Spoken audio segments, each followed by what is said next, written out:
எல்லாருக்கும் வணக்கங்க. நம்ம மொன்னி தேவகோட்டைக்கு பக்கத்தில் இருக்கிற மொன்னிங்கிற கிராமத்துக்கு தானே ஷிஃப்ட் ஆகி வந்திருக்கேன். 6 பேரையும் கூட்டிக்கிட்டு 6 நம்ம பைரவா வெளியில் நம்மளை நம்பி வந்துச்சு இல்லையா, அவங்களையும் கூட்டிக்கிட்டு வந்தாச்சு. இங்கே எந்த ஒரு வசதியுமே கிடையாது. தண்ணி கூட கஷ்டம். தண்ணி கூட உப்பு தண்ணின்னு பார்த்துக்கோங்களேன். சாப்பாடு ஆக்கி வச்சா நசன்னு கெட்டுருது. நம்ம ஒரு நேரம் காலையில் ஆக்கணும்னாலே அங்கே 2 நேரம் நான் போடலாம். காலையில் போடலாம், நைட்டும் போடலாம். ஆனால் இங்கே பார்த்திங்கன்னா அப்படிலாம் கிடையாது. 2 நேரம் சமைக்க வேண்டியது இருக்குது. அதுவும் அடுப்பில் தான்.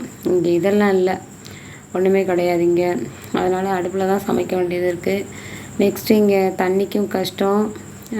கேஸ் இதெல்லாம் யூஸ் பண்ண முடியாது. தங்கச்சி கொஞ்சம் கஷ்டப்படுறவ, கொஞ்சம் ரொம்பவே கஷ்டப்படுறவன்னு வச்சுக்கோங்களேன்.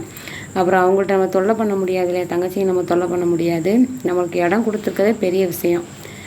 வந்து தங்கிக்க அப்படின்னு சொல்லிட்டு நம்மளுக்கு ஒரு இடத்த கொடுத்து அதில் செட்டு போடுற அளவுக்கு ஹெல்ப் பண்ணியிருக்கான்னா ஒரு பெரிய விஷயம் இல்லையா, அது மிகப்பெரிய விஷயம். அதனால் குறையெல்லாம் நான் சொல்லவே கிடையாது. சுச்சுவேஷன் அப்படி இருக்குது. ஃபேமிலியையும் விட்டுட்டு நான் வந்திருக்கேன். என் ஹஸ்பண்ட் கூட கிடையாதுண்ணா. ஹஸ்பண்ட் வந்து ராம்நாட்டில் இருக்கிறாங்க. இதுங்களுக்காண்டி இங்கே வந்தாச்சு. சாப்பாடு வந்து 2 நேரமுமே ஆக்க வேண்டியது இருக்குது. அவ்வளோ கஷ்டமாக இருக்குது இங்கே. வேறு வழி இல்லை. இவங்களை விட்டுட்டு நம்ம போக முடியாது. அங்கேயும் போனாலும் நான் நிம்மதியாக இருக்க முடியாது. இன்னொரு விஷயம் பார்த்திங்கன்னா, அடுத்து பார்த்திங்கன்னா இவங்களுக்காண்டி சீரகம், தேங்காய் எண்ணெய், மஞ்சத்தூள் எல்லாம் அன்றைக்கி தான் நான் வாங்கிட்டு சொன்னேன். ஏன்னா இங்கே ஒன்றும் இல்லையா, அவங்களுக்கு வீட்டில் இருக்கிறது நம்ம எடுக்க முடியாது. அவளுக்குன்னு தேவைப்படும், அவளை கஷ்டப்படுத்தக்கூடாது அப்படிங்கிறதுக்காண்டி சீரகம், மஞ்சத்தூள், தேங்காய் எண்ணெய் இதெல்லாம் ஊற்றி சமைக்கும் போது இதெல்லாம் யூஸ் பண்ணுறது தான் ரெகுலரானா. அங்கேனா எனக்கு எல்லாமே இருக்கும். ப்ராப்பராக தண்ணியாக இருக்கட்டும், இட வசதியாக இருக்கட்டும். ஏன்னா அதுங்க மாடியில் போய் விளையாண்டுக்கிறேங்க. அப்புறம் சைடில் இருப்பாங்க.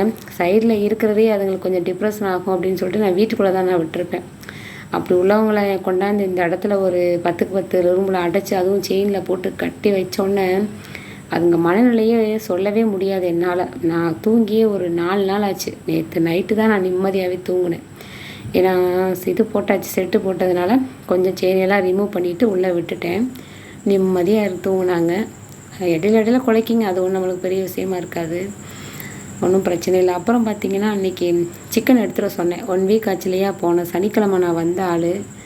அதனால் சிக்கன் எதுவும் சாப்பிடுங்க. தயிர், கஞ்சி இதுதான் இங்கே கிடைக்கும். மோஸ்ட்லி நான் கஞ்சி தான், தயிர் கிடைக்கிறதும் பால் கிடைக்கிறதும் கொஞ்சம் கஷ்டம்தான் வச்சுக்கோங்களேன். அப்புறம் இது எப்படியோ பேலன்ஸ் பண்ணி அவங்களுக்கு சாப்பாடு கொடுக்கணும் அப்படிங்கிறதுக்காண்டி இன்றைக்கி சிக்கன் எடுத்துகிட்டு சொன்னேன். ஒரு 1/2 கிலோ. நம்மளுக்கு ஒரு 1/2 கிலோ தான், நம்மளும் சரியாக சாப்பிடலை. அதனால் 2 பேருக்கு ஒரு 1 kg எடுத்துகிட்டு வந்து அவங்களுக்கு ஒரு 1/2 கிலோ, நமக்கு ஒரு 1/2 கிலோ எடுத்து சமைச்சு, இங்கேயே ஆல்ரெடி 4 பேர் இருக்கிறாங்க. நம்ம கருடா குட்டி, பைரவி, அப்புறம் இன்னொரு சிகப்பியுடைய பையன். சிகப்பியுடைய பையன் வந்து யாருமே பார்க்கவே முடியாது. ஏன்னா நானே ஒளிஞ்சு நின்று பார்த்தா தான் உண்டு, அது வீட்டுக்குள்ளேயே வராது. இவங்க 3 பேரும் சாப்பிட்டுக்குவாங்க, ஒன்றும் பிரச்சனை இல்லை. எல்லாருக்கும் சிக்கன் சாப்பாடு இன்றைக்கி போட்டாச்சுங்க. அதில் ஒரு சந்தோஷம். நம்ம குட்டிங்களை பாருங்கள் எப்படி விளாட்றாங்க பார்த்தீங்களா. இந்த செட்டுக்குள்ளே தான் அடைச்சிட்டேன். தரையெல்லாம் போட்டாச்சு. பாத்ரூம் அந்த ஓரமாக போய்க்கிருவாங்க. அப்புறம் மண்ணை போட்டு மூடி அதை எடுத்துக்கிற வேண்டியது தான். எட்டி பார்த்துட்டு, ஏன்னா அந்த ஸ்மெல்லு இருந்துச்சுன்னா அதுங்களுக்கு ஏதாவது இன்ஃபெக்ஷன் ஆயிரும் அப்படின்னு சொல்லிட்டு நான் அதனால் ஒரு 2 hour 1 hour இந்த மாதிரி பார்த்துக்கிட்டு தான் செக் பண்ணிவிட்டு அப்புறம் அதை ரிமூவ் பண்ணி எடுத்துகிட்டு நாயில் போட்டுருது. ஏன்னா வேறு வழி இல்லை, சின்ன ரூம்பு தான். ஆனால் கொஞ்சம் நல்லா இந்த மேட்டில் வந்து நல்லா படுத்துக்குவாங்க. லெஃப்ட் சைடு பார்த்திங்கன்னா நல்லா படுத்துக்குவாங்க. இப்போ வந்து சாப்பாடு அந்த பக்கம் தண்ணி நான் வச்சுடுவேன். அந்த வாளியில் தண்ணி வச்சுடுவேன், குடிச்சிடுவாங்க. இன்றைக்கி சிக்கன்னால் ஒரே பிளேட்டில் வைக்க முடியலை. இங்கே பிளேட்டு வசதி கூட கிடையாது. பிளேட்டு கூட கஷ்டம்தான்.